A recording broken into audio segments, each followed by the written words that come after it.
As it turns out, the Samsung Galaxy S4 Mini is not such a mini phone after all, and it did perform quite well. So without further ado, I'm Anton Dinoid, this is Pocket Now, and you're watching the Samsung Galaxy S4 Mini review. Let's go check it out.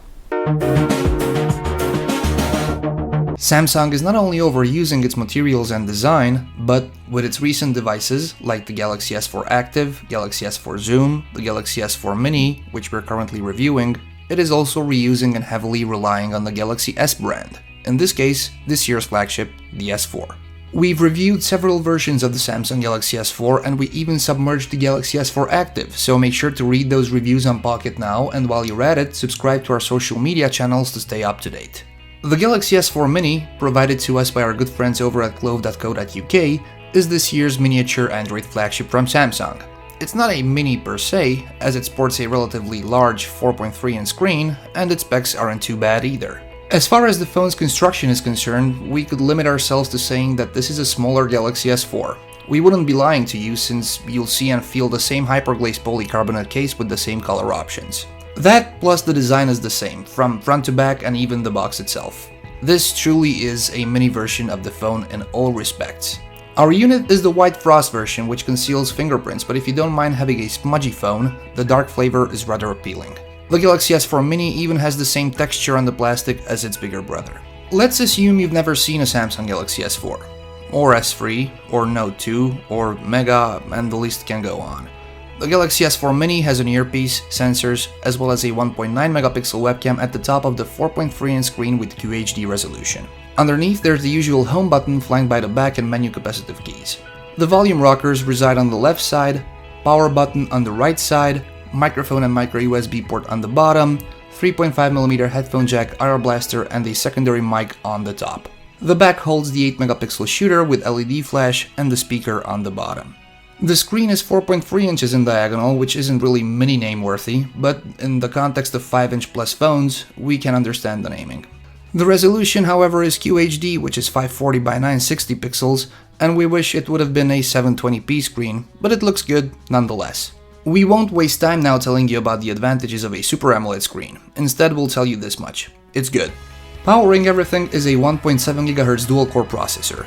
There's 1.5 GB of RAM, 8 GB of internal storage expandable via micro SD card slot, 8-megapixel main shooter, 1.9-megapixel webcam, Android 4.2.2 Jelly Bean, and a 1900 mAh battery. That's 7.22 watt-hours.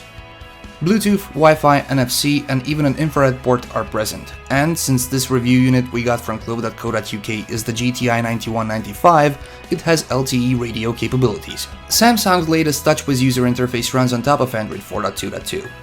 Yes, we know the debate. Some of you like it, some of you don't. It is, however, snappy. Even in the software department, the S4 Mini looks and acts like an S4. Give or take a couple of things, like the missing LED notification settings, since there's no LED light on the device, air view, and air gesture. You won't find S-Health as there are no additional sensors, and Samsung tweaked the keyboard of the Samsung Galaxy S4 Mini to accommodate the smaller screen. You'll be using a 4-row keyboard on the S4 Mini. Those differences aside, everything is identical, or as close as it gets to the S4, from the quick toggles in the notification shade to the stock wallpapers, widgets, and general user experience. Make sure to check out our full Samsung Galaxy S4 review over at Pocket Now, as well as in the description below, to see the software in action. We've used the Samsung Galaxy S4 Mini over the course of a week, and we can tell you this much: we are impressed. This mini phone is snappy. We tried hard to bug it down, but we just couldn't get it to lag or stutter. Of course, some of the applications might launch a hair faster on the octa-core Galaxy S4, but they're instant or almost instant on the S4 Mini too. With our regular usage, we got more than a day's worth of battery life out of the 1900 mAh pack, which is powering the phone.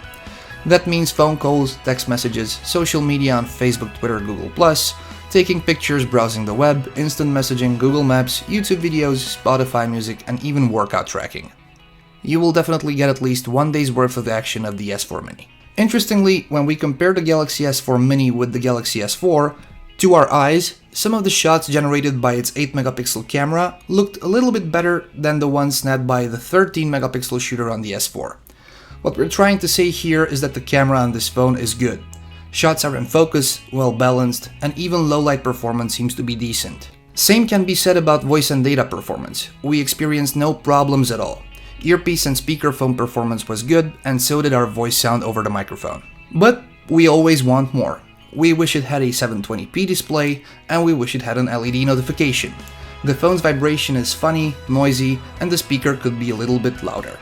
As for the pros, this is definitely a device you want to get if you are not into big phones like the Galaxy S4. You won't be disappointed by its performance. Because of all the aforementioned, we are rating the Galaxy S4 Mini an 8 out of 10, which could have easily been an 8.2. Everyone, this was our full review of the Samsung Galaxy S4 Mini. Thank you very much for watching. I've been Anton Dinod. You can follow me on Facebook as well as on Twitter. And if you've liked this video, please give us a thumbs up. Thank you very much for watching. Till next time.